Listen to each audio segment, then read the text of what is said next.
Saul started to chase David from place to place. At one point, he came to a large rock formation. David was on one side and King Saul started coming up the other side. If he had gone just a little bit farther, he'd have been able to see David and his men and get him. But just at that moment, a message came saying to Saul, "Hurry, come back. The Philistines have invaded the land." So Saul had to stop and turn around and go back to save the nation. From that day on, that large rock was called the Rock of Escape. After Saul was gone, David took his men to a canyon called En-Gedi.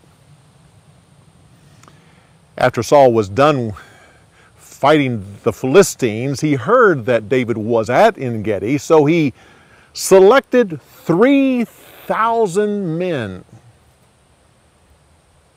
some of his best men, to chase after David. As they were going towards En-Gedi, Saul went into a cave to relieve himself, not knowing that David and his men were in the back of the cave. David's men were thrilled that God had given the king to David. They said, "Kill him." Instead, David crept closer to the king and reached out and grabbed his robe and cut off the corner. Immediately he felt guilty for doing it. He crept back to his men and said, "Listen carefully.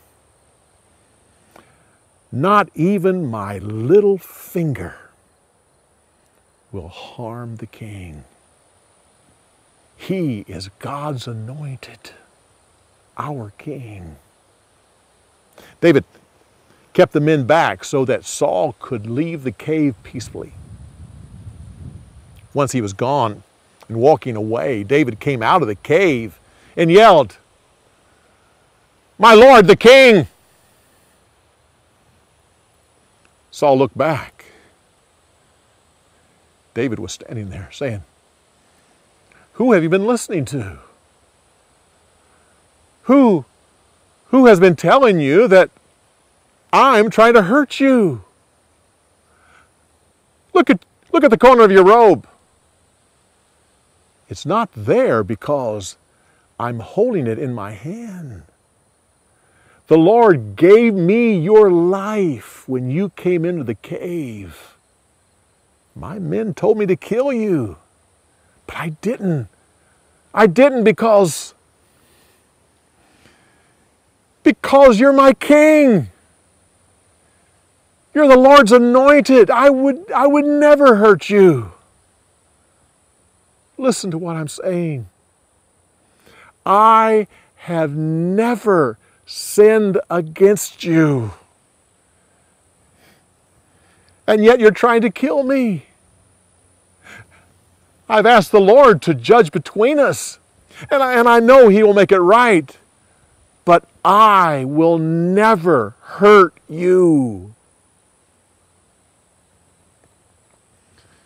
When Saul heard this, he broke down and cried.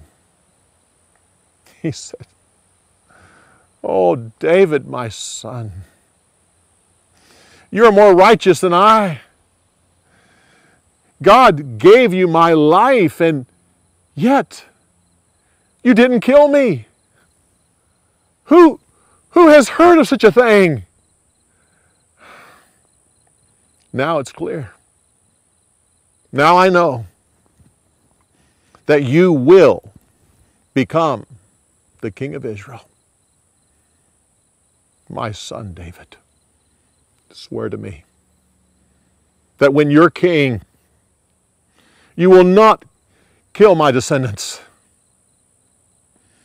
Swear to me that you'll not Eliminate my father's name from his clan. Swear to me. So, David made an oath with the king. After that, Saul took his men and went home. And David went back into hiding. It was about that time that the prophet Samuel died. And all the nation mourned his death.